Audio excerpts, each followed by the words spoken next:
first and foremost, and this is a story I usually tell everyone. In fact, my wife doesn't even get a lot of these stories, and they kind of come out on a whim, and they're when the moment feels right to share these things. Because a lot of times it's like you get the bad rap of, oh, this kid's going to tell another mission story, and he's 24. He should be telling real life stories. That's the only reason why I may not share them quite as often, but also because they're special moments. I feel like there's a time and place to share a few things, and this one in particular, uh, I enjoy it.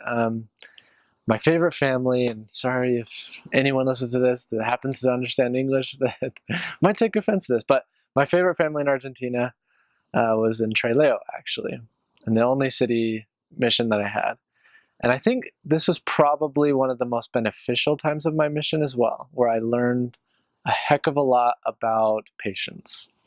And here's the reason why.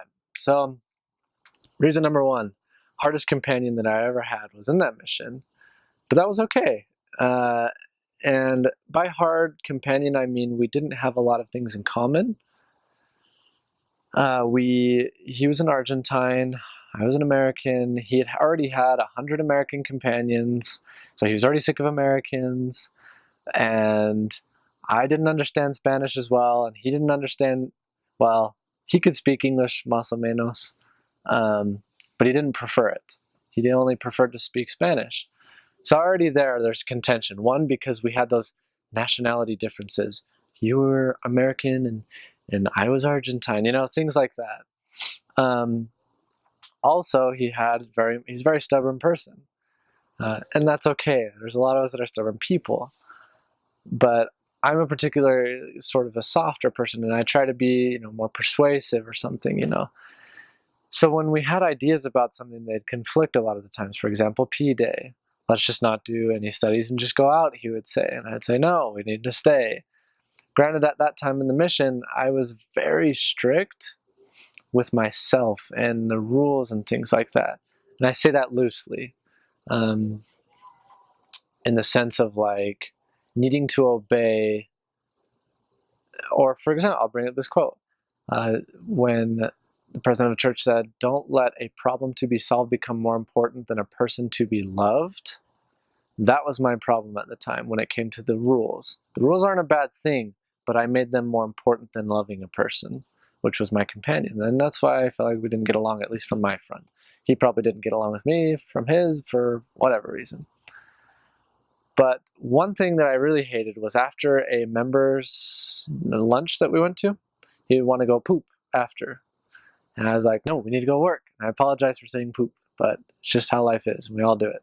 But I hated that. I was like, no, we don't need to go poop right now. You take like an hour to do that, and I don't want to go right now.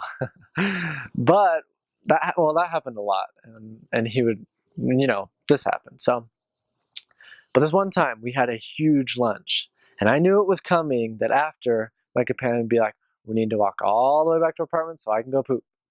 And I was just like, we're wasting so much time from this. But I thought to myself, I was like, you know what? That's just how it is. And I was cool with it this time. I was like, let's let you go poop, Elder. All right, that's totally fine. Let's go to the bathroom. This is kind of a comical story. Just the Lord does work in mysterious ways. Okay, we're headed back for this bathroom break, and right as we're at, and it takes a long time to walk back, so we're wasting a lot of time. In my mind, that's what I thought. And right as we get to the door, this car honks. Sorry, and this person gets out of the car and says, "Hey, stop!" And my companion's potty break had to be put on hold for a minute, and we went and talked to this person. Well, he comes and talks to us, and he says, "Are you guys the elders that are in this area?" And he gave us his address, and we had no idea, but we're like, "Sure, yeah, we're there." And he says, "Great." He says, "I'm an inactive member for 20 years, and my wife and I just lost a baby in December, which was a couple months before he just talked to us." He says, "I told my wife," because she was in major depression, he says, "I told my wife that I would seek out the missionaries in the church of my youth." And he just went driving around town to look for us, and it was not easy to find us. And even though it sounds comical, well, to finish that off, he talked to us and says, I want you guys to come to my house. I'm in this address. And we says, yeah, we'll come tonight. You know, it was one of those moments where it's like, oh yeah, we'll fit you in our schedule, pretend that we're busy, but we really weren't. We had nothing, nothing going on. So we thought, yes, we're definitely going to be at your house tonight. We went there, very heart wrenching story, just to hear the wife was just so lost and just in despair of knowing that her child was just lost in childbirth, and where did that child go, you know, and what's going to happen with our family. Well, that night it was quite interesting.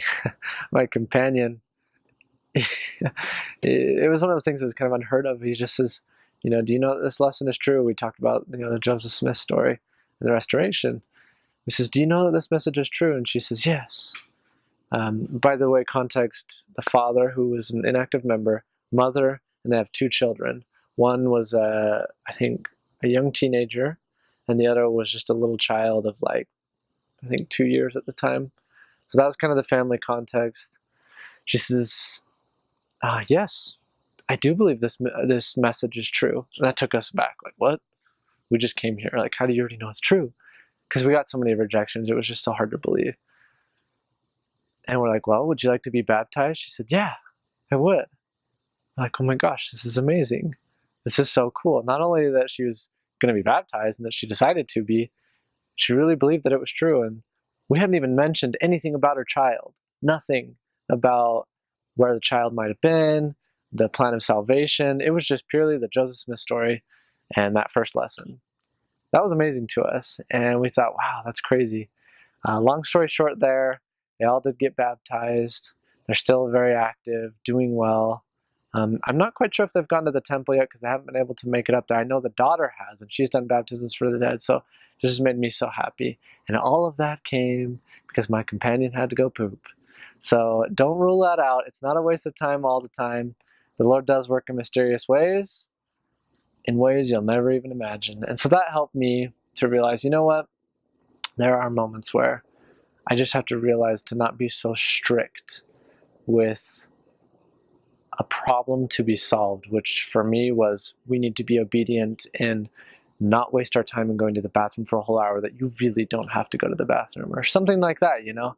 Just trying to be flexible for the Lord in the sense of like knowing that He can.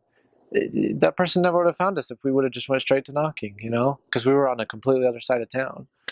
You know, who knows? Might have found us a little bit late or anything could have happened. I just found that so weird and awesome. To be like, wow, how did that happen? Changed my whole perspective on how the Lord can work with us.